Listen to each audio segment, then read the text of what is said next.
Hello everyone, good evening. আজি আমি শিকিম পঢ়িম অসমৰ ইতিহাস আসাম হিষ্ট্ৰী। তো অসমৰ ইতিহাসৰ বিষয়ে পঢ়াৰ আগতে আমি অসমৰ ইতিহাসক তিনিটা ভাগত ভাগ কৰা হয়। প্ৰাচীন অসমৰ ইতিহাস অৰ্থাৎ এনচিয়েন্ট হিষ্ট্ৰী, মধ্যযুগীয় অসমৰ ইতিহাস অৰ্থাৎ মেডিয়েভেল আসাম হিষ্ট্ৰী, আৰু আপোনাৰ আধুনিক অসমৰ ইতিহাস মডাৰ্ণ আসাম হিষ্ট্ৰী। পৌৰাণিক অৰ্থাৎ এনচিয়েন্ট হিষ্ট্ৰী বুলি ক'লে আমি পৌৰাণিক যুগৰ পৰা 1200 খ্ৰীষ্টাব্দলৈকে ধৰিম, আৰু মধ্যযুগীয় অসমৰ ইতিহাস বুলি ক'লে 1200 খ্ৰীষ্টাব্দৰ পৰা আমি 1826 খ্ৰীষ্টাব্দলৈকে ধৰোঁ, আৰু আধুনিক অসমৰ ইতিহাস বুলি ক'লে 1826 খ্ৰীষ্টাব্দৰ পৰা 1947 চনলৈকে আমি ধৰো। তো আমি প্ৰথমে আজি এইটো ক্লাছত আমি ancient history, ancient Assam history অৰ্থাৎ প্ৰাচীন অসমৰ ইতিহাস পৌৰাণিক যুগৰ পৰা আমি ক্লাছ ল'ম বা পঢ়িম। তো মই ফাৰ্ষ্টতে এটা কথা কৈ দিওঁ আপোনালোকক, মই যিটো অসমৰ ইতিহাসৰ যিখিনি ক্লাছ ল'ম এইখিনিত আপোনালোকক বহুত নিখুঁতভাৱে মই গোটেইখিনি তথ্য দিবলৈ চেষ্টা কৰিম। অকল অসমৰ বাকী এডিআৰি কিবা কিবি এক্সামেই নহয়, একদম APSC ইয়াত যিখিনি পঢ়োৱা হ'ব APSCত ইয়াতছে আৰু ওপৰত নাহে। APSC এক্সাম যদিও আপোনালোকে দিয়ে তেতিয়াহ'লে অসমৰ ইতিহাসত ইয়াত মই যিখিনি আপোনালোকক পঢ়াবলৈ চেষ্টা কৰিম তাতছে আৰু ভিতৰত গৈ পেলাই বা তাতছে ডেপ্থত গৈ বা তাৰ আউট অফ চিলেবাছ গৈ কুৱেশ্যন নাহে। অসমৰ ইতিহাসত ইয়াত যিখিনি আপোনালোকক পঢ়াবলৈ চেষ্টা কৰিম সেইখিনি গুৰুত্বপূৰ্ণ হয়। তো আহক ষ্টাৰ্ট কৰোঁ আমি।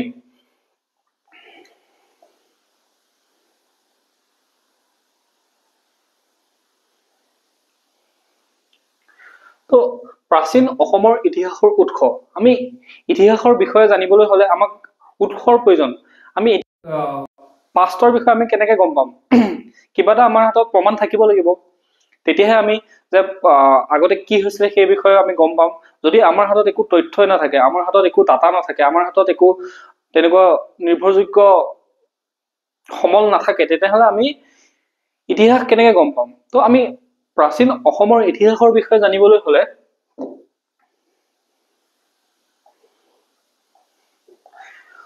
পোনপ্ৰথমে আমি প্ৰত্নতাত্ত্বিক সম্পদ যেনে মন্দিৰৰ অৱশিষ্ট ভাস্কৰ্য, টেম্পলবোৰ বা তামৰ প্লেট, ধাতু বা তাম বা শিলৰ ফলি, অৰ্থাৎ এই শিলবিলাকত আগৰ দিনত সেই ৰজা মহাৰজাসকলে কিছুমান কথা লিখি থৈ গৈছিল। আমি সেই তথ্যখিনিবোৰ আমি গম পাওঁ যে এইজন ৰজাই অমুকখন ৰাজ্য শাসন কৰিছিলে, এইখন যুদ্ধ অমুক অমুক ৰজাৰ মাজত হৈছিলে, বা এই মন্দিৰভাগ অমুকজন ৰজাই নিৰ্মাণ কৰিছিলে। চ' তেওঁলোকে শিলত বা তামৰ প্লেট বা ধাতু বা এনেকুৱা ধৰণৰ ফলি বনাই পেলাই তাতে লিখি থৈ গৈছিলে। তেতিয়া দিনততো আপোনাৰ ডিজিটেল হেৰি নাছিলে ন, চ' শিল, তামৰ প্লেট, ধাতু এনেকুৱা ধৰণৰ আৰু তাতে বনাই থৈ গৈছিলে।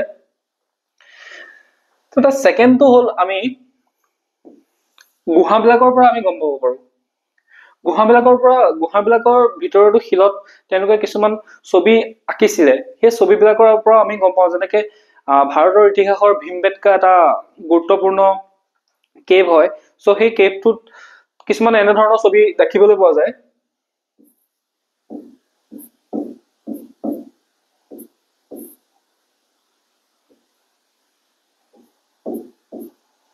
কিছুমান এনেকুৱা ধৰণৰ ছবি দেখিবলৈ পোৱা যায়। ইয়াৰ পৰা গম পোৱা যায় যে সেই ছবিখনত তেওঁলোকে চিকাৰ কৰাৰ দৃশ্য বা তেনেকে কাৰোবাৰ লগত যুদ্ধ কৰি জয় হৈ আহিছিলে, বা তেওঁলোকে সমূহীয়াভাৱে কিবা উৎসৱ পালন কৰিছিলে। তো সেই ছবিবিলাকৰ পৰা আমি জানিব পাৰোঁ।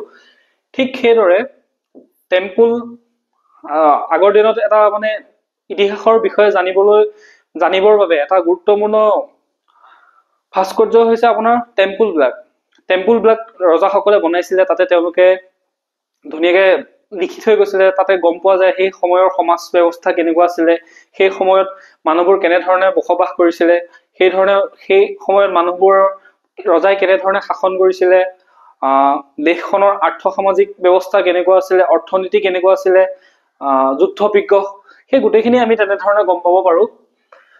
আৰু ছেকেণ্ডটো হৈছে আপোনাৰ সাহিত্য। সাহিত্য মানে হৈছে লিটাৰেচাৰ যিবিলাক বুক, হিষ্টৰী বুক হওক বা ক্লাছিকেল লিটাৰেচাৰ হওক বা প্ৰাচীন আমাৰ যিবোৰ পুৰাণ আছে বা ৰামায়ণ মহাভাৰত বেদ এইবিলাকৰ পৰাও আমি উপনিষদ তেনেধৰণৰ বা অৰণ্যক এনেধৰণৰ কিতাপসমূহৰ পৰাও আমি ইতিহাসৰ কিছু তথ্য পাওঁ। আমি প্ৰাচীন অসমৰ ইতিহাসৰ তথ্যবিলাক বেদ মহাকাব্য দুখন হৈছে, এখন মহাভাৰত আনখন হৈছে ৰামায়ণ।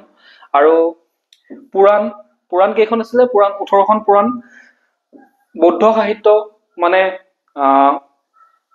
বুদ্ধিষ্টসকলৰ যি লিটাৰেচাৰ আছিলে, ধ্ৰুপদী সাহিত্য অৰ্থাৎ ক্লাছিকেল লিটাৰেচাৰ, অৰ্থশাস্ত্ৰ কৌটিল্যৰে ৰচিত গ্ৰন্থ অৰ্থশাস্ত্ৰটো পোৱা যায়। কালিদাসৰ ৰচনা, কালিদাসে কেইবাখনো নাটক ৰচিছিলে, সেই নাটকসমূহতো আমি অসমৰ ইতিহাসৰ উৎস পাওঁ। হৰ্ষচৰিত কোনে লিখিছিলে? কমেণ্ট কৰিবচোন। ভট্ট নামৰ কোনোবা এজনে লিখিছিলে, তো আপোনালোকে কমেণ্ট কৰিবচোন কোন হয়।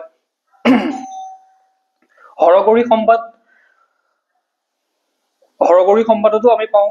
চুংচুৰ একাউণ্ট এইসকল পৰিব্ৰাজক আছিলে। চুংচুৰ একাউণ্ট এজন পৰিব্ৰাজকে লিখি থৈ গৈছিলে কিবা এখন কিতাপ।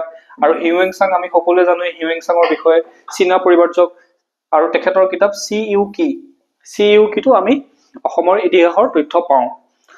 তো এই সকলোবিলাক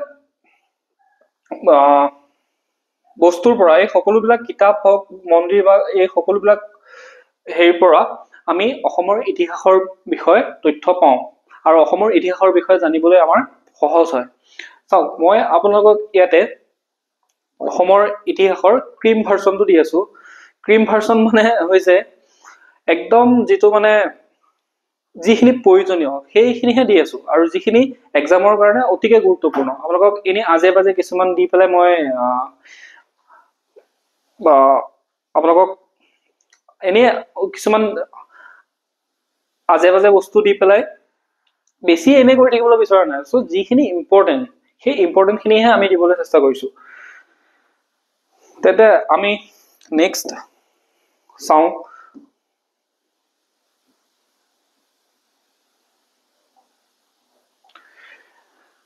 এতিয়া হৈছে প্ৰাগজ্যোতিষপুৰ। অসমক আগতে অসম বুলি জনা নাছিলে। অসমৰ প্ৰাচীন নাম আছিলে প্ৰাগজ্যোতিষপুৰ। পোনপ্ৰথমে অসমক প্ৰাগজ্যোতিষপুৰ বুলি জনা যায়, আৰু এই প্ৰাগজ্যোতিষপুৰ নামটো ৰামায়ণতো প্ৰাগজ্যোতিষপুৰ নামটো পোৱা যায়। তাতে এজন ৰজা আছিলে কিবা অমূৰ্তাৰজে প্ৰাগজ্যোতিষপুৰত শাসন কৰিছিলে বুলি ৰামায়ণত লিখা আছে। তো প্ৰাগজ্যোতিষপুৰৰ পিছত আমাৰ নেক্সট নামটো আহে কামৰূপ। কামৰূপৰ পাছতহে অসম নামটো আহে।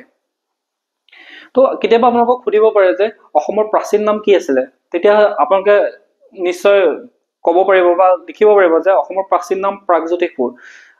কেতিয়াবা কোনোবাই কামৰূপ বুলি লিখি থৈ আহে বা কোনোবাই কামৰূপ বুলি দিয়ে। তো কামৰূপ নহয়, ফাৰ্ষ্ট নামটো আছিলে প্ৰাগজ্যোতিষপুৰ। প্ৰাগজ্যোতিষপুৰৰ পিছত কামৰূপ, কামৰূপৰ পিছত অসম। প্ৰাগজ্যোতিষপুৰ নামটো ক'ৰ পৰা উৎপত্তি হৈছে?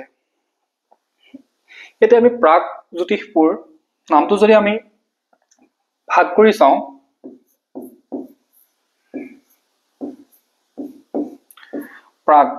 প্ৰাগ মানে হৈছে পূব। প্ৰাগ মানে হৈছে পূব। আৰু জ্যোতিষ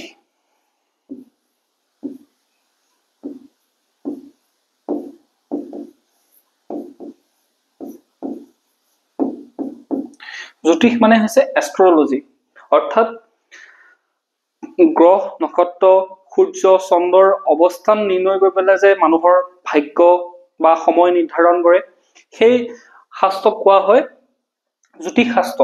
অৰ্থাৎ প্ৰাগজ্যোতিষ, পূবৰ জ্যোতিষ নগৰ বা চহৰ। ইয়াতে কেইবাটাও থিয়ৰী আছে। এটা ফাৰ্ষ্ট থিয়ৰীটোত আহিছো আমি। ইয়াতে কৈছে যে প্ৰথম থিয়ৰীটোত ব্ৰহ্মাই ইয়াতে নক্ষত্ৰৰ হিচাপ কৰিছিল।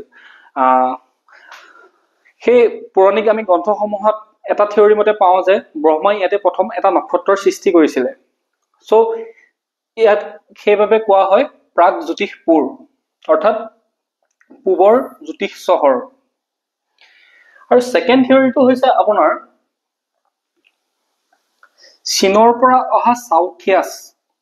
চীনৰ পৰা এটা জনজাতি আহিছিলে, এটা মাইগ্ৰেটেড ট্ৰাইব আহিছিলে, যাৰ নাম হৈছে চাউথিয়াছ। এই চাউথিয়াছ ট্ৰাইবটোৱে আপোনাৰ ভাৰতবৰ্ষৰ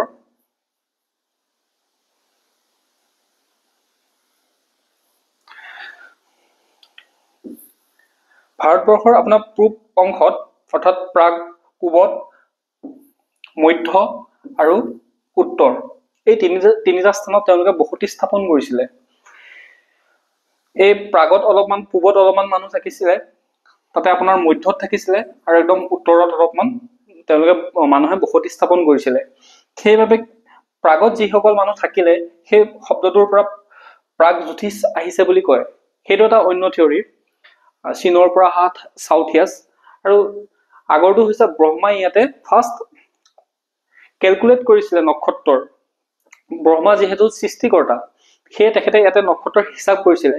সেয়ে এই ঠাইৰ নাম পূবৰ জ্যোতিষ নগৰ বুলি কালিকা পুৰাণত লিখা আছে। ইয়াতে আপোনালোকৰ প্ৰশ্ন আহিব পাৰে যে ব্ৰহ্মাই যে ইয়াতে নক্ষত্ৰৰ হিচাপ কৰিছিলে, এই তথ্যটো কোনখন পুৰাণত পোৱা যায়? তো এই তথ্যটো কালিকা পুৰাণত লিখা আছে। তাৰপিছত আমি নেক্সট থিয়ৰিটোত আহোঁ। নেক্সট প্ৰাগজ্যোতিষপুৰৰ পিছত আপোনাৰ নাম আহিছে কামৰূপ, অৰ্থাৎ কামৰূপকো লৈও কেইবাটাও থিয়ৰি আছে। কামৰূপ নামটো আহিছে কামদেৱৰ পৰা। কামদেৱৰ লৈ এটা কাহিনী আছিলে। ইয়াতে কাহিনীটো এনেধৰণৰ, মহাদেৱে যেতিয়া সতীৰ মৃত্যু হৈছিলে, মহাদেৱে তেতিয়া সতীক কান্ধত লৈ পেলাই গোটেই বিশ্ব ভ্ৰমণ কৰি ফুৰিছিলে। যেতিয়া মহাদেৱে শোকত ম্ৰিয়মান হৈ পেলাই সতীৰ মৃতদেহটো কান্ধত লৈ ঘূৰি ফুৰিছিলে, তেতিয়া বাকী দেৱতাসকলে ভয় খাইছিলে, কাৰণ মহাদেৱে বেলেগ সকলো ত্যাগ কৰি কেৱল সতীৰ মৃতদেহটো লৈ পেলাই তাণ্ডৱ নৃত্য কৰি ফুৰিছিলে। চ' দেৱতাসকলে ভাবিলে যে পৃথিৱীখনতো এনেধৰণে যদি মহাদেৱ থাকে, এনেধৰণে যদি মহাদেৱ ঘূৰি ফুৰে, পৃথিৱীখন এদিন ধ্বংস হৈ যাব, বেছি সময় নাই পৃথিৱী ধ্বংস হবলৈ। সেই কি কৰিলে, বিষ্ণুৱে মহাদেৱৰ সতীৰ সেই দেহটো সুদৰ্শন চক্ৰৰে কেইবাটাও ভাগত, 51টা ভাগত কাটি পেলালে। তাৰে এটা অংশ পৰিছিলে আপোনাৰ আমাৰ কামাখ্যাত। তাৰে এটা অংশ আমাৰ কামাখ্যা মন্দিৰৰ তাত পৰিছিলে, আৰু সেই কামাখ্যা মন্দিৰ তাতে সেই কামাখ্যা মন্দিৰৰ নিৰ্মাণ হয় বুলি কোৱা হয়। আৰু তাতে কি হৈছিলে, শিৱই যেতিয়া শটো বিষ্ণুৱে কাটি পেলাইছিলে, কাটি পেলোৱাৰ পিছত শিৱ তাৰপিছত ধ্যানত মগ্ন হৈ গৈছিলে, ধ্যানত বহি গৈছিলে। চ' ধ্যানত মগ্ন হৈ যোৱাৰ পিছত পৃথিৱীখন অচল হৈ পৰিছিলে। অচল হৈ পৰাৰ ফলত দেৱতাসকলে ভয় খাইছিলে যে, কাৰণ মানুহৰ মৃত্যু নোহোৱা হৈ গ'ল। মহাদেৱ যিহেতু ধ্যানত বহিলে, মানুহৰ মৃত্যু নোহোৱা হ'ল, জনসংখ্যা বৃদ্ধি হবলৈ ধৰিলে।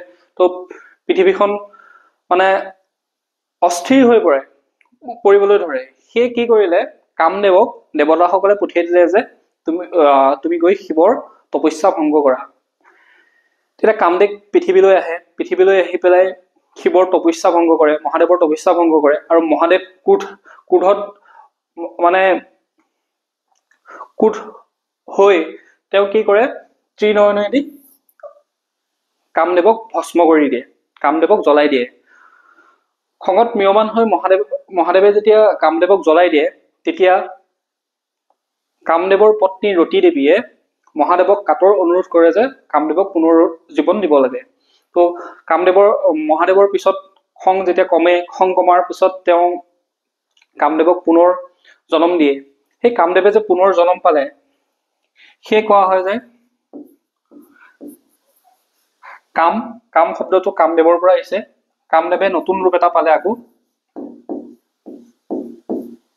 কামদেৱে নতুন ৰূপ পায়, সেয়ে কামৰূপ নামটোৰ উৎপত্তি হয় বুলি কোৱা হয়।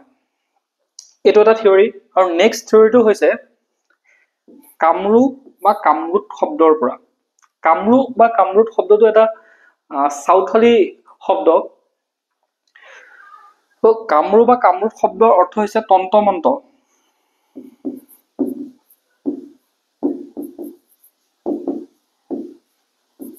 তন্ত্ৰমন্ত্ৰৰ দেশ।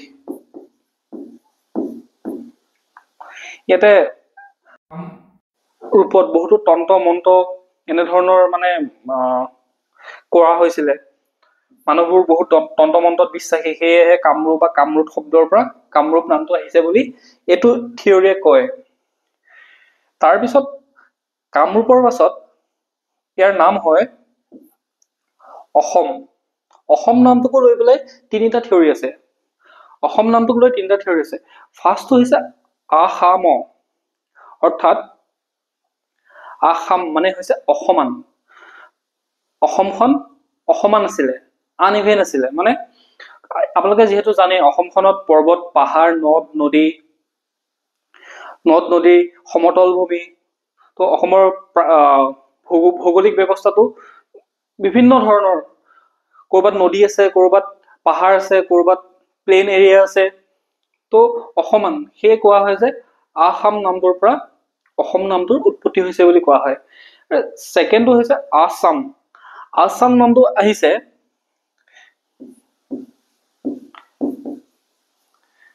চাম।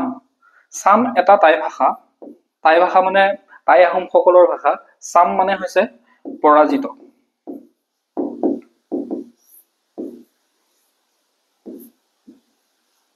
চাম মানে হৈছে পৰাজিত। তাতে কি কৰা হৈছে, অ শব্দটো যোগ দিয়া গৈছে, অচাম।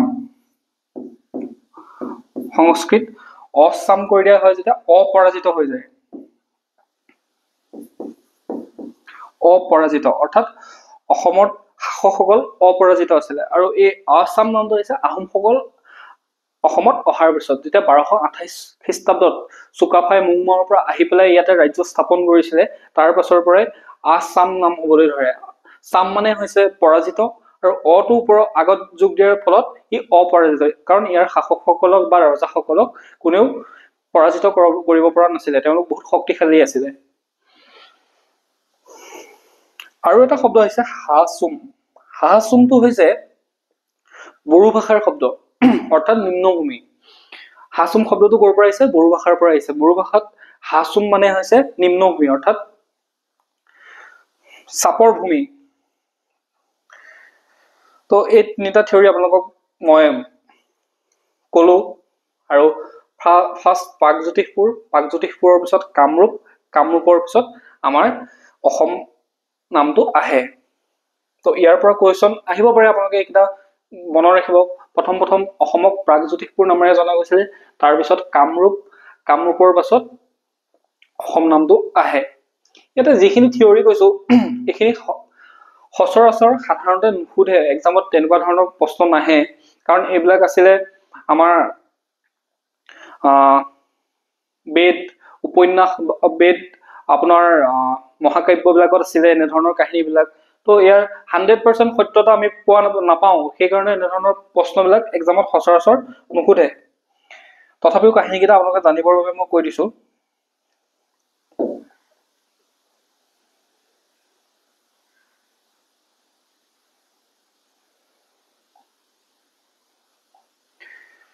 এতিয়া যোগিনী তন্ত্ৰৰ মতে কামৰূপক 4টা পীঠত ভাগ কৰা হৈছিলে।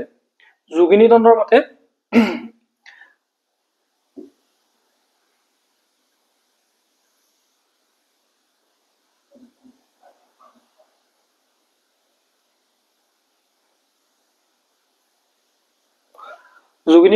আমাৰ অসম মানে কামৰূপক 4টা পীঠত ভাগ কৰা হৈছিলে। ৰত্নপীঠ, ভদ্ৰপীঠ, সৌমাৰপীঠ আৰু কামপীঠ। কিন্তু হৰগৌৰী সম্বাদৰ মতে আকৌ কামৰূপক প্ৰথম ৰত্নপীঠ, তাৰপিছত কামপীঠ, তাৰপিছত স্বৰ্ণপীঠ, তাৰপিছত সৌমাৰপীঠ, এই 4টা পীঠত ভাগ কৰা হৈছিলে। এই দুইখন গ্ৰন্থত কামৰূপক 4টা ভাগত ভাগ কৰা হৈছিলে। যোগিনী তন্ত্ৰৰ মতে ৰত্নপীঠ, ভদ্ৰপীঠ, সৌমাৰপীঠ আৰু কামপীঠ, আৰু হৰগৌৰী সম্বাদৰ মতে ৰত্নপীঠ, কামপীঠ, স্বৰ্ণপীঠ আৰু সৌমাৰপীঠ। এইকেইটা মনত ৰাখিলেই হ'ব আপোনালোকৰ।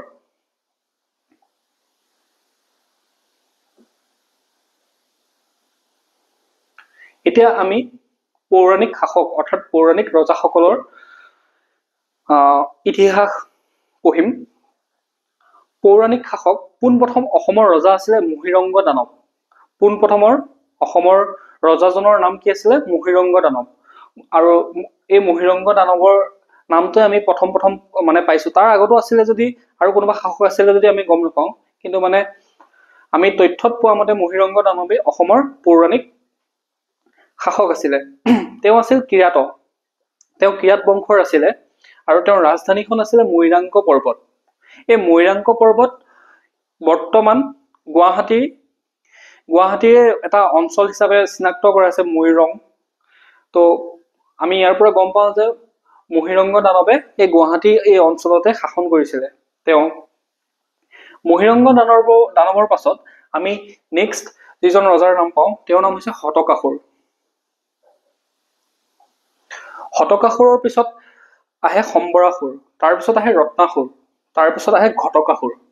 অৰ্থাৎ আমি কি পালো?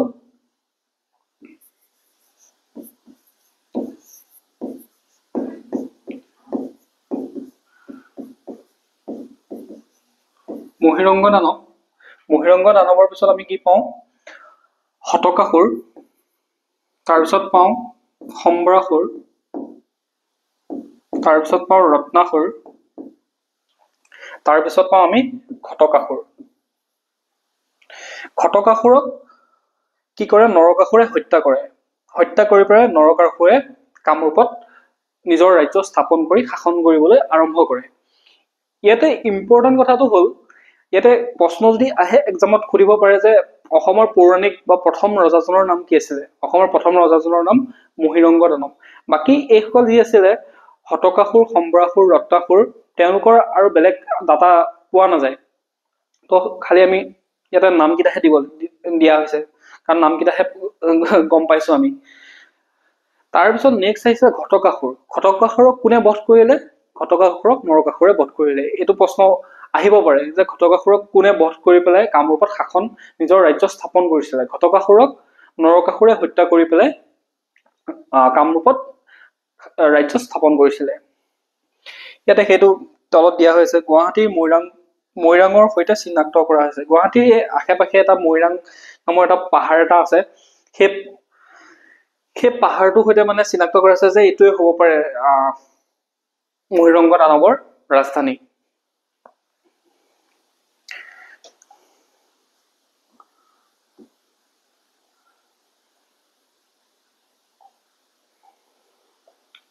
দ্বিতীয় আমি যিজন ৰজাৰ তথ্য পাওঁ, তেওঁ আছিলে নৰকাসুৰ।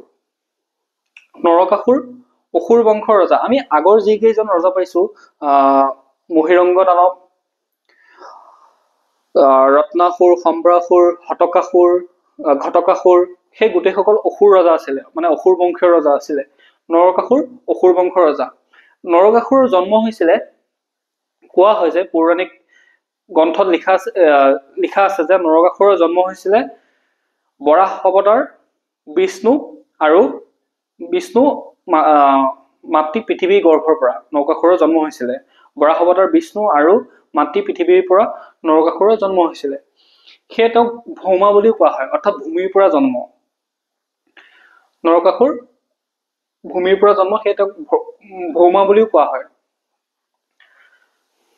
তেওঁক বিদেহৰ ৰজা জনকে ডাঙৰ দীঘল কৰিছিলে। ইয়াতে কি হ'ল, নৰকাসুৰ যেতিয়া জন্ম হ'ল, মাতৃ পৃথিৱীয়ে নৰকাসুৰক বিদেশৰ ৰজা জনকে এবাৰ যজ্ঞ পাতিছিলে। পৌৰাণিক কাহিনী মতে আৰু এবাৰ যজ্ঞ পাতিছিলে। যজ্ঞত তেতিয়া মাতৃ পৃথিৱীও সেই যজ্ঞলৈ যায়। গৈ পেলাই নৰকাসুৰক এটা মানুহৰ মুণ্ডত, নৰক মুণ্ডত এটাত কি কৰে, নৰকাসুৰক ভৰাই পেলাই থৈ গুচি আহে, মানে তাতে এৰি থৈ গুচি আহে। যেতিয়া এৰি থৈ আহে, তেতিয়া ৰজা জনকে নৰকাসুৰক ডাঙৰ দীঘল কৰে। ডাঙৰ দীঘল কৰাৰ পিছত যেতিয়া নৰকাসুৰ ডাঙৰ হয়, তেওঁ বেলেগতকৈ যথেষ্ট শক্তিশালী, পাৰদৰ্শিতা, বহুত চতুৰ, এনেধৰণৰ তেওঁ মানে কাম কাজ বিলাক তেনেধৰণৰ হয় আৰু তেখেত যিহেতু কাৰ পৰা জন্ম, মাতৃ পৃথিৱী আৰু বিষ্ণুৰ বৰাহ অৱতাৰৰ পৰা জন্ম, সেয়ে তেওঁ বহুত শক্তিশালী, বহুত ওখ পাখ, মানে বাহুবলী, এনেধৰণৰ তেওঁ শৰীৰৰ গঠন দেখা যায়। দেখাৰ পিছত যেতিয়া ডাঙৰ হয় নৰকাসুৰক সেই কাহিনীটো যে নৰকাসুৰ বিদেশৰ ৰজা জনকৰ পুত্ৰ নহয়, তেওঁক সেই মাতৃ পৃথিৱী এৰি থৈছিলে। তেতিয়া নৰকাসুৰে কি কৰে, বিদেশৰ পৰা পলাই পেলাই কামৰূপলৈ আহে। আৰু কামৰূপত সেই সময়ত কি আছিলে, পৌৰাণিক শাস্ত্ৰত পৌৰাণিক গ্ৰন্থসমূহত কোৱা মতে কামৰূপত সেই সময়ৰ ৰজাবিলাক মদ মাংস সুৰাত মানে মগ্ন আছিলে। তো সকলোবিলাক মানে একদম উল্টা পুল্টা কামতে ব্যস্ত আছিলে। তেতিয়া কি কৰিলে নৰকাসুৰে সেই সকলোবিলাক ৰজাকে বধ কৰি পেলাই কামৰূপত কি কৰে, নৰকাসুৰে নিজৰ ৰাজ্য স্থাপন কৰে। আৰু প্ৰাগজ্যোতিষত প্ৰথম আৰ্যসকলৰ বসতি স্থাপন কৰে। ইয়াতে আমি কি পালো, নৰকাসুৰ অসুৰ বংশৰ ৰজা আছিলে। তেওঁ কাৰ পৰা জন্ম, মাতৃ পৃথিৱী আৰু বিষ্ণুৰ বৰাহ অৱতাৰৰ পৰা জন্ম। তেওঁক ভৌমা বুলিও কোৱা হয়। ভৌমা বুলি কিয় কোৱা হয়, তেওঁ ভূমিৰ পৰা জন্ম হৈছিলে, মাতৃ পৃথিৱীৰ পৰা জন্ম হৈছিলে, সেয়ে তেওঁক ভৌমা বুলি কোৱা হয়। আৰু নৰকাসুৰ কিয় কোৱা হয়, তেওঁ নৰক অৰ্থাৎ মানুহৰ মুণ্ডৰ পৰা জন্ম হৈছিলে, সেইকাৰণে নৰকাসুৰ নামটো পাইছিলে। তাৰপিছতে তেওঁ কি কৰিছিলে, নীলাচল পাহাৰত মা কামাখ্যাৰ বাবে এটা মন্দিৰ স্থাপন কৰিছিলে। আৰু এটা ৰাতিৰ ভিতৰতে মন্দিৰলৈ যোৱা পথ নিৰ্মাণ কৰি উলিয়াইছিলে। ইয়াতে এটা কাহিনী আছে, আপোনালোকে কাহিনীটো জানে নে নাজানে মই কৈ দিছো। নৰকাসুৰে যেতিয়া ৰাজ্য স্থাপন কৰে, তেওঁ মা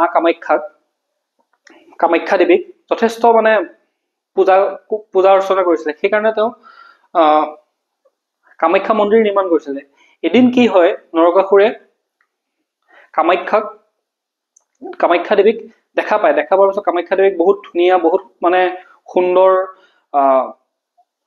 সুন্দৰ এগৰাকী যেতিয়া দেৱীক দেখা পায়, তেওঁ কি কৰে, সেই পূজা কৰি থকা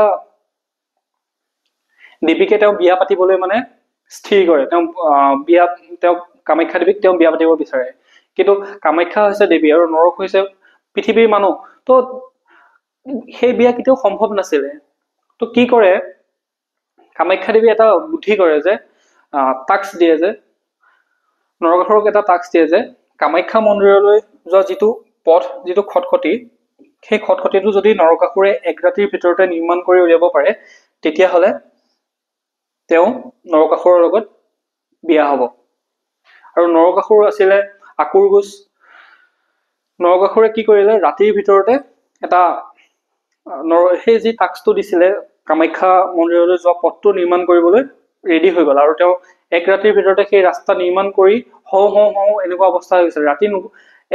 ৰাতি মানে কি, ৰাতি কমপ্লিট হোৱাই নাই, তেতিয়াই তেওঁ ৰাস্তা হওঁ হৈ গৈছে। সেই কথা যেতিয়া দেৱীয়ে গম পায়, কামাখ্যা দেৱীয়ে যেতিয়া গম পাই পেলাই কথাটোতো বিষম হয় যে নহলেতো এতিয়া মই নৰকাসুৰৰ লগত বিয়া হ'ব লাগিব। তো কামাখ্যা দেৱীয়ে কি কৰে, এটা মায়াবী কুকুৰা এটাক উঠাই আনি পেলাই ৰাতিপুৱাই দাগ দি দিয়ে। কুকুৰাই যেতিয়া দাগ দিয়াৰ পিছত ৰাতিপুৱালে বুলি এটা প্ৰবচন আছে, যিহেতু সকলোৱে জানেই কুকুৰাই দাগ দিলে মানে ৰাতিপুৱালে। তো কুকুৰাটোৱে যেতিয়া ৰাতিপুৱাই দাগ দিয়াৰ লগে লগে 3টামান বজাতে যেতিয়া আনি পেলাই দাগ দিয়াই দিলে, তাৰপিছতে দেৱীয়ে ক'লে যে এতিয়াতো নহ'ব, আৰু মানে ৰাস্তাটো ধৰি লওক 2-3% মান কাম বাকী আছিলে। আৰু 2-3% মান কাম বাকী থাকোতে যেতিয়া কুকুৰাটোৱে দাগ দিয়ে, তেতিয়া দেৱীয়ে কয় যে মই এইটো এতিয়া যিটো টাস্ক দিছিলো তোমাক, তুমি সেইটো কমপ্লিট কৰিব নোৱাৰিলা, সেয়ে মই এতিয়া তোমাৰ লগত বিবাহ পাশত আবদ্ধ হ'ব নোৱাৰিম। নৰকাসুৰে কি কৰে, খঙতে সেই কুকুৰাটোক আনি পেলাই ডিঙিটো কাটি দিয়েহি। কুকুৰাটোক আনি ডিঙিটো কাটি দিয়ে। সেইকাৰণে সেই ঠাইখনৰ নাম কুকুৰাগাটা বুলি এডোখৰ ঠাই আছে, কুকুৰাগাটা। সেই কুকুৰাগাটা ঠাইটোৰ নামটো, সেই জেগাখনতে নৰকাসুৰে কুকুৰাটোৰ ডিঙিটো কাটি দিছিলে মানে খঙতে। কাৰণ সি দাগ দি দিলে, সি যদি দাগ নিদিলেহেঁতেন নৰকাসুৰে কামাখ্যা দেৱীক বিয়া পাতিলেহেঁতেন। তেনেকুৱা এটা কাহিনী চলি আছে। তো এনেকুৱা কাহিনীটো আপোনালোকক পৰীক্ষাত নুসুধে সচৰাচৰ, তেওঁ জনাটো ভাল। আমাৰ নিজৰে হিষ্ট্ৰী, আমাৰ নিজৰে ইতিহাস। তাৰপিছত কি হয়, নৰকাসুৰে সেই যে লাহে লাহে তেওঁ বহুত অত্যাচাৰী হ'বলৈ ধৰে। মানে যাকে যেনেকে পাৰে একদম মাৰি কিলাই মানে তেওঁ যথেষ্ট অত্যাচাৰী হৈ পৰে। দেৱতাসকলো ভয় খায় যে নৰকাসুৰ ইমান অত্যাচাৰী হৈ গৈছে, এনেধৰণে থাকিলেতো পৃথিৱী ধ্বংস হৈ যাব। তো কি কৰে, ভগৱান কৃষ্ণই আহি পেলাই নৰকাসুৰক বধ কৰে, নৰকাসুৰক হত্যা কৰে। ভগৱান শ্ৰীকৃষ্ণই নিজেই নামি আহি তেওঁক বধ কৰে। বধ কৰি পেলাই ভগদত্তক ৰাজ্যত সিংহাসনত স্থাপন কৰে। নেক্সট ৰজাজন কোন হ'ব? ভগদত্ত। বিষ্ণু পুৰাণৰ মতে নৰকাসুৰৰ সেনাপতিৰ নাম মুৰু আছিলে। অৰ্থাৎ বিষ্ণু পুৰাণত লিখা আছে যে নৰকাসুৰৰ সেনাপতিজনৰ নাম মুৰু। ইয়াতে এই গোটেই কথাখিনি মই সাৰমৰ্মটো আপোনালোকক দি দিছো। নৰকাসুৰ অসুৰ বংশৰ ৰজা, বা তেওঁক ভৌমা বুলিও কোৱা হয়। তেওঁ ক'ৰ পৰা জন্ম? মাতৃ পৃথিৱী আৰু বিষ্ণুৰ বৰাহ অৱতাৰৰ পৰা তেওঁ জন্ম বুলি কোৱা হয়। তেওঁক কোনে ডাঙৰ দীঘল কৰিছিলে? বিদেহৰ ৰজা জনকে। তেওঁক কোনে ডাঙৰ দীঘল কৰিছিলে? বিদেহৰ ৰজা জনকে। প্ৰাগজ্যোতিষত প্ৰথম আৰ্যসকলৰ বসতি স্থাপন হয়। তেওঁ নীলাচল পাহাৰত থকা মা কামাখ্যাৰ বাবে এটা মন্দিৰ স্থাপন কৰিছিলে। মা কামাখ্যা দেৱীৰ প্ৰতি তেওঁ ইমানেই ভক্তি আছিলে, তেওঁ তাৰ বাবে এটা মন্দিৰে নিৰ্মাণ কৰিছিলে, সেই যিটো আমাৰ গুৱাহাটীৰ নীলাচল পাহাৰত থকা কামাখ্যা টেম্পল। কিন্তু পিছলৈ কি হ'ল, ইমানেই অত্যাচাৰী হৈ গ'ল তেওঁ, সেয়া যাক পূজা কৰিছিলে, যাক ভক্তি কৰিছিলে, তেওঁকে বিয়া পাতিব লাগে। তেওঁ সেই একে ৰাতিতে মন্দিৰলৈ যোৱা পথ নিৰ্মাণ কৰি উলিয়াইছিলে। ভগৱান শ্ৰীকৃষ্ণই তেওঁক বধ কৰিব লগা আছিলে, ইমানেই অত্যাচাৰী হৈ গৈছিলে। তেওঁক কোনে বধ কৰিছিলে? কৃষ্ণই। আৰু তেওঁ পুত্ৰজনৰ নাম কি আছিলে? ভগদত্ত। নেক্সট নৰকাসুৰৰ পিছৰ নেক্সট ৰজাজন হৈছে ভগদত্ত। আৰু নৰকাসুৰৰ সেনাপতিজনৰ নাম কি আছিলে? মুৰু। এইকেইটা হৈছে ইম্পৰ্টেণ্ট পইণ্ট। পৰীক্ষাত আহিলে এইকেইটাই সুধিব। চ' আপোনালোকে কথা মই কাহিনীখিনি কৈ যাম, কৈ পেলাই আপোনালোকক যিটো মানে মূল বিষয়টো, মূল কথাকেইটা মই কৈ যাম, সেইকেইটা আপোনালোকে মনত ৰাখিবলৈ চেষ্টা কৰিব। এতিয়া নেক্সট ভগদত্তৰ বিষয়ে আমি জানো।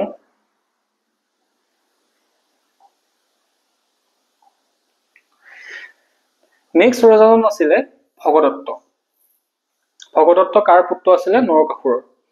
ভগদত্তই কি কৈছিলে, নিজৰ জীয়ৰী ভানুমতীক কৌৰৱৰ দুৰ্যোধনৰ লগত বিয়া দিছিলে। তেওঁ কি কৰিছিলে? ভানুমতীক দুৰ্যোধনৰ লগত বিয়া দিছিলে। সেয়ে তেওঁ মহাভাৰতৰ যুদ্ধত, অৰ্থাৎ কুৰুক্ষেত্ৰৰ যুদ্ধত তেওঁ কাৰ পক্ষত যুদ্ধ কৰিছিলে? কৌৰৱৰ পক্ষত যুদ্ধ কৰিছিলে। যিহেতু নিজৰ জীয়ৰীক দুৰ্যোধনৰ লগত বিয়া দিয়ে, সেয়ে তেওঁ কৌৰৱৰ পক্ষত যুদ্ধত অংশগ্ৰহণ কৰে। তেওঁ মহাভাৰতত ম্লেচ্ছসকলৰ পৰাক্ৰমী ৰজা, অৰ্থাৎ তেখেত বহুত শক্তিশালী আছিলে। সেয়ে তেওঁক কি কোৱা হয়? ম্লেচ্ছসকলৰ পৰাক্ৰমী ৰজা, বহু হাতীৰ অধিকাৰী। ভগদত্ত মানে কি কৰিছিলে? তেওঁ হাতী বহুত পুহিছিলে, মানে হাতী বহুত পালন কৰিছিলে। যেনেধৰণে মানুহে গৰু ছাগলী ধৰি লওক পোহে, ঠিক তেনেধৰণে তেওঁ হাতী পুহিছিলে, বহুত হাজাৰ হাজাৰ হাতী পুহিছিলে। তেওঁক কি কোৱা হয়? সেইকাৰণে বহু হাতীৰ অধিকাৰী। আৰু ভগদত্তৰ হাতীটোৰ নাম কি? ভগদত্তৰ হাতীটোৰ নাম হৈছে সুপ্ৰতীক। এটা বিশাল প্ৰকাণ্ড হাতী আছিলে ভগদত্তই, যিটো নিজৰ লগত লৈ ফুৰে। সেই হাতীটোৰ নাম আছিলে সুপ্ৰতীক। মহাভাৰতৰ যুদ্ধত কলিংগ সেনাকো ভগদত্তৰ অধীনত ৰখা হৈছিলে।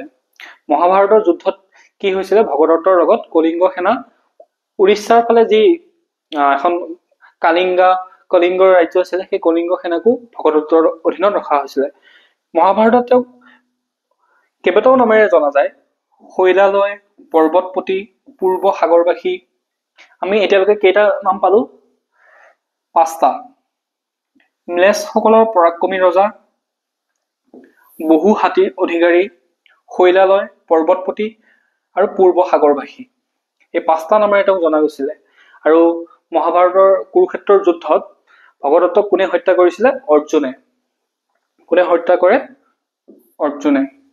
হয়, আৰু ইয়াতে লিখাই আছে হাতীটোৰ নাম আছিলে সুপ্ৰতীক।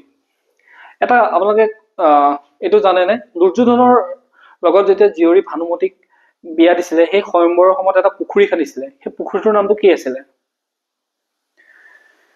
সেই পুখুৰীৰ নামটো কমেণ্ট কৰি জনাবচোন কি হয়। কিবা দীঘল এনেকুৱা নাম এটা আছিলে সো সেইটো আপোনালোকে কমেন্টত জনাব এতিয়া আমি কি পালো ভগদত্তৰ বিষয়ে জানিলো ভগদত্তৰ কথাখিনি গম পালো ইয়াৰ ভিতৰত ইম্পৰ্টেন্ট কথাকিটা মই কৰিছো ভগদত্তৰ জীয়ৰী ভানুমতিক কাৰ লগত বিয়া দিছিলে দুৰ্যোধনৰ লগত বিয়া দিছিলে কৌৰৱৰ দুৰ্যোধনৰ লগত ভানুমতিক বিয়া দিছিলে তেওঁ মহাভাৰতৰ যুদ্ধত কাৰ পক্ষত অংশগ্ৰহণ কৰিছিলে তেওঁ মহাভাৰতৰ যুদ্ধত কৌৰৱৰ পক্ষত অংশগ্ৰহণ কৰিছিলে মহাভাৰতত তেওঁ কেইবাটাও নামেৰে জনা যায় মেছ সকলৰ পৰাক্ৰমী ৰজা বহু হাতীৰ অধিকাৰী শৈলালয় পৰ্বতপতি পূৰ্ব সাগৰবাসী পাঁচটা নামেৰে তেওঁক জনা গৈছিলে আৰু কুৰুক্ষেত্ৰৰ যুদ্ধত ভগদত্তক কোনে হত্যা কৰিছিলে কোনে বধ কৰিছিলে অৰ্জুনে সেইটো এটা ইম্পৰ্টেন্ট কথা পৰীক্ষাত আহিব পাৰে সেইটো মনত ৰাখিব আৰু মোষ্ট ইম্পৰ্টেন্ট ভগদত্তৰ হাতীটোৰ নাম কি আছিলে সুপ্ৰতীক ভগদত্তৰ পিছত নেক্সট ৰজাজন আহে বজ্ৰদত্ত কিন্তু বজ্ৰদত্তৰ বিষয়ে আমাৰ তেনেকুৱা ধৰণৰ সমল নাই মানে খালি নামটোহে আমি জানো বাকি তেওঁ কি কৰিছিলে কি কৰা নাই তেনেকুৱা ধৰণৰ তথ্য পাবলৈ পোৱা নাযায় তো নামটো দিছো বজ্ৰদত্ত ঠিক আছে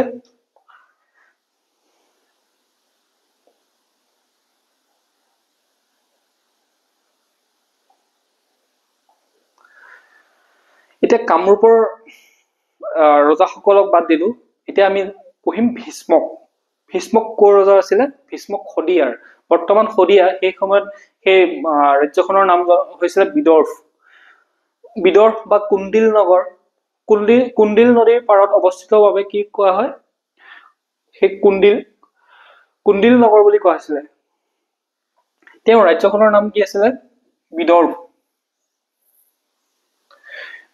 আৰু ৰাজধানী আছিল কুণ্ডিল নদীৰ পাৰত কুণ্ডিনা বা কুণ্ডিল নগৰ কন্যা ৰুক্মিণীয়ে কৃষ্ণৰ লগত বিয়া হ'ব বিচাৰিছিল অৰ্থাৎ ভীষ্মকৰ জীয়ৰীৰ নাম আছিলে ৰুক্মিণীয়ে কৃষ্ণৰ লগত বিয়া হ'ব বিচাৰিছিলে কিন্তু ভীষ্মকে ৰুক্মিণীক কৃষ্ণৰ লগত বিয়া নিদি তেওঁক কাৰ লগত বিয়া দিব বিচাৰিছিলে শিশুপাল নামৰ এজন ৰাজকুমাৰ আছিলে তেওঁৰ লগত বিয়া দিব বিচাৰিছিলে কিন্তু ৰুক্মিণীয়ে যিহেতু কৃষ্ণক ভাল পাইছিলে কৃষ্ণৰ লগতহে বিয়া হ'ব বিচাৰিছিলে সেয়ে দ্বাৰকৰ পৰা কৃষ্ণই আহি ৰুক্মিণীক পলুৱাই লৈ যায় আৰু সেই এখন অংকীয়া নাট হৈছে ৰুক্মিণী হৰণ মহাপুৰুষ শ্ৰীমন্ত শংকৰদেৱৰ বিৰচিত অংকীয়া নাট ৰুক্মিণী হৰণত এই কাহিনীক লৈ লিখা হৈছিলে সেই কি কৰে কৃষ্ণই ৰুক্মিণীক নিজৰ লগত পলুৱাই লৈ যায় আৰু ভীষ্মকৰ বংশধৰ বুলি দাবী কৰে চুতীয়া জনগোষ্ঠীটোৱে চুতীয়া জাতিটোৱে ভীষ্মকক নিজৰ বংশধৰ বুলি দাবী কৰে বা নিজৰ বংশধৰ বুলি কয় আৰু তো ইয়াতে ভীষ্মকৰ ইম্পৰ্টেন্ট কথাকেইটা হৈছে অৰ্থাৎ ভীষ্মকৰ ৰাজ্যখনৰ তেওঁৰ ৰাজ্যখনৰ নাম আছিল বিদৰ্ভ ক'ত আছে শদিয়া নামটো কেনেকে আহিলে শদিয়া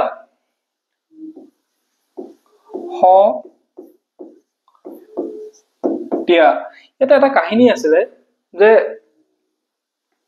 এজন ৰজাক ইয়াতে দিয়া হৈছিলে ধৰ্মধ্বজ পাল এনেধৰণৰ নামৰ এজন ৰজাক কি হৈছিলে ইয়াতে দিয়া গৈছিলে সেই দিয়া পিছৰে পৰা সেই নামটো শদিয়া হল বুলি মানে প্ৰচলিত হৈ আহিছে সেই শদিয়া বুলি কোৱা হয় কিন্তু আগতে কি আছিলে নামটো বিদৰ্ভ তেওঁৰ ৰাজধানীখনৰ নাম আছিলে কুণ্ডিনা কিয় কুণ্ডিল নদীৰ পাৰত অৱস্থিত বাবে তেওঁৰ ৰাজধানীখনৰ নাম কুণ্ডিনা তেওঁৰ জীয়ৰীৰ নাম কি আছিলে ৰুক্মিণী আৰু ৰুক্মিণী কাৰ লগত পলাই গৈছিলে কৃষ্ণৰ লগত কৃষ্ণই দ্বাৰকাৰ পৰা সেই ৰুক্মিণীক হৰণ কৰি লৈ যায় আৰু ভীষ্মকে কাৰ লগত বিয়া দিব বিচাৰিছিলে ভীষ্মকে শিশুপাল নামৰ ৰজাজনৰ লগত শিশুপাল নামৰ ৰাজকুমাৰজনৰ লগত বিয়া দিব বিচাৰিছিলে কিন্তু ৰুক্মিণীয়ে কৃষ্ণৰ লগত পলাই যায়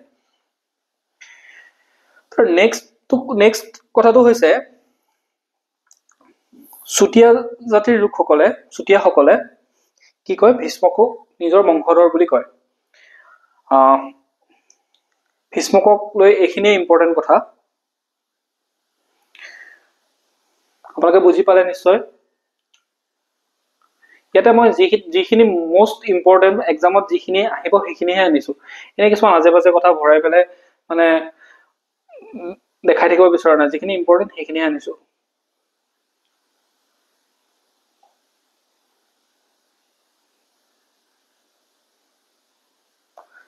নেক্সট ৰজাজন হৈছে বানাসুৰ।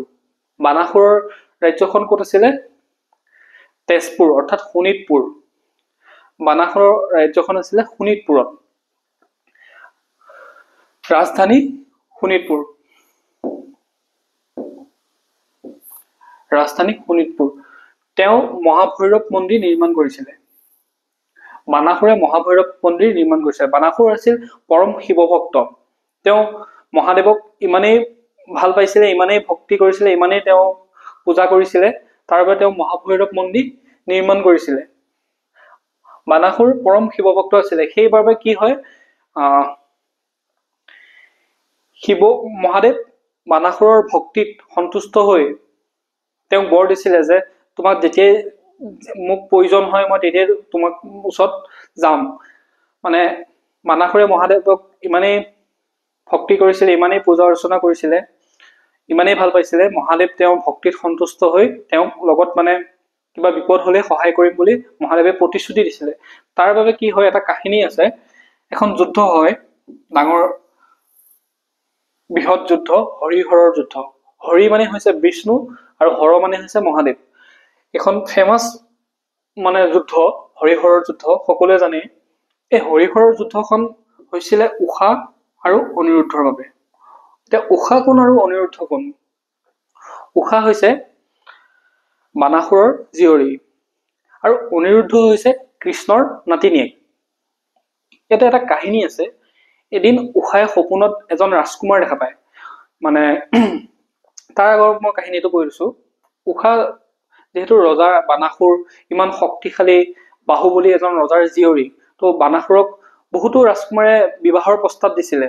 সেইকাৰণে বানাসুৰে যিহেতু এজনৰ ৰাজকুমাৰ পচন্দ হোৱা নাই বা তেওঁ মন মিলা নাই সেই ৰাজকুমাৰ সকলৰ লগত বিবাহ প্ৰস্তাৱ, তেওঁ সেইকাৰণে অমান্য কৰি পেলাই কি কৈছিলে, ঊষাক অগ্নিগড় নামৰ এটা গড়ৰ ভিতৰত মানে তাত তেওঁক ৰাখিছিলে, যাতে কোনেও ঊষাক লৈ যাব নোৱাৰে, কোনেও ঊষাক আক্ৰমণ কৰিব নোৱাৰে। অগ্নিগড় আছে তেজপুৰত, আপোনালোকে বহুতে হয়তো নিশ্চয় গৈছে, টুৰিজিম পইণ্ট। সেই অগ্নিগড়ত ৰাখিছিলে ঊষাক। ঊষাই এদিন সপোনত কি হয়, সপোনত এজন ৰাজকুমাৰ দেখা পায় আৰু ৰাজকুমাৰজন ইমানেই দেখিবলৈ ধুনীয়া আছিলে, তেওঁ মানে সেই ৰাজকুমাৰজনৰ লগতে বিবাহ হব বুলি মানে মনত স্থিৰ কৰে। তাতে ঊষাৰ বান্ধৱী আছিলে চিত্ৰলেখা।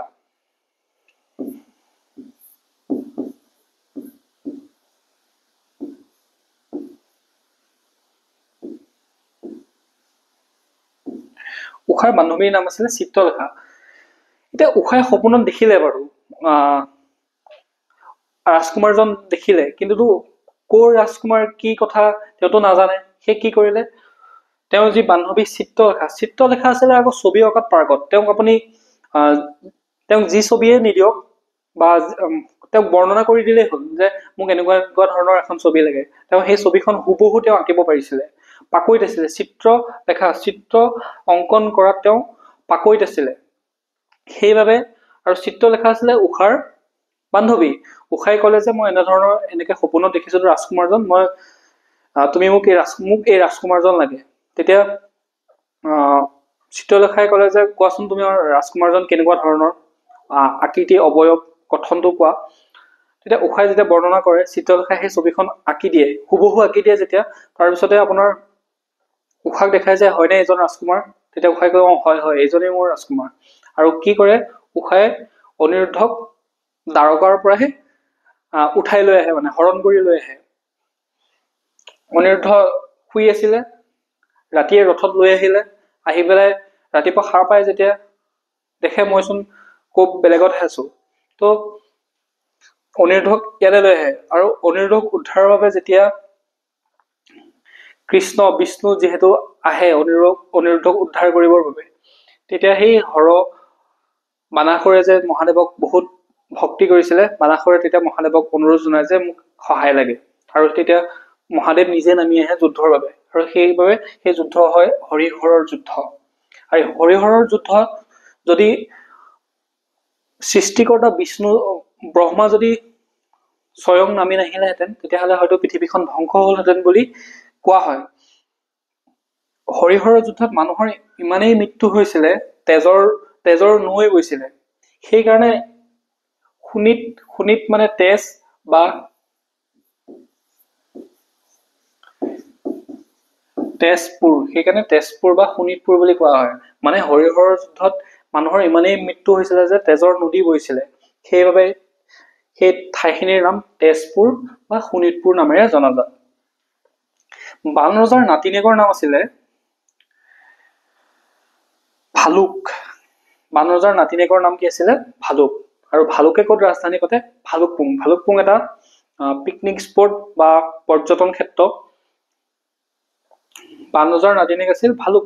ভালুকে ভালুকপুঙৰ ৰাজধানী পাতে। আৰু ভালুকক নিজৰ বংশধৰ বুলি কয় অকাসকলে। অকা জনগোষ্ঠীটোৱে কি কয়? অকা ট্ৰাইবে ভালুকক নিজৰ বংশধৰ বুলি দাবী কৰে। বানাসুৰৰ এই কাহিনীখিনিত ইম্পৰ্টেণ্ট কথাটো হ'ল বানাসুৰৰ ৰাজধানীখনৰ নাম আছিলে শোণিতপুৰ, বা বানাসুৰে ক'ত শাসন কৰিছিলে বুলি ক'লে আমি কি ক'ব লাগিব? শোণিতপুৰ বা তেজপুৰ। মহাভৈৰৱ মন্দিৰ কোনে নিৰ্মাণ কৰিছিলে? বানাসুৰে। বানাসুৰৰ জীয়ৰীৰ নাম কি আছিলে? উষা। উষাৰ বান্ধৱীগৰাকীৰ নাম কি? চিত্ৰলেখা। আৰু উষাই কাক মানে বিয়া পাতিবলৈ বা বিয়া হ'বৰ কাৰণে কাৰ লগত বিচাৰিছে? অনিৰুদ্ধ। অনিৰুদ্ধ কাৰ নাতি আছিলে? কৃষ্ণৰ নাতি আছিলে। আৰু বানাসুৰৰ নাতিনীয়েকৰ নাম আছিলে ভালুক। ভালুকে ক'ত ৰাজধানী পাতিছিলে? ভালুকপুঙত। আৰু ভালুকৰ বংশৰ বুলি কয় কোনটো ট্ৰাইবে? অকা। ইয়াত ইম্পৰ্টেণ্ট কথা হ'ল সেইটোৱে, পৰীক্ষাত আহিলে এইকেইটাই আহিব। ঠিক আছে, আজিলৈ ইমানেই। নেক্সট মই বাকীখিনি লৈ আহিছো। নেক্সট আমাৰ ষ্টাৰ্ট হ'ব বৰ্মন বংশৰ পৰা। এইখিনি পৌৰাণিক ৰজাসকল আছিলে। আমি বৰ্মন বংশৰ পৰা প্ৰকৃত অসমৰ ইতিহাসৰ বিষয়ে জানিবলৈ পাৰিম, কাৰণ বৰ্মন বংশৰ সময়ৰ পৰা আমি মানে কি ডাটাবিলাক একুৰেট ডাটাখিনি আমি পাবলৈ মানে সক্ষম হওঁ। তো বৰ্মন বংশৰ পৰা প্ৰকৃত অসমৰ ইতিহাস আৰম্ভ হয় বুলি ইতিহাসবিদসকলে কয়। তো আমি বৰ্মন বংশ নেক্সট ভিডিঅ'ত আমি বৰ্মন বংশৰ পৰা আৰম্ভ কৰিম। Thank U.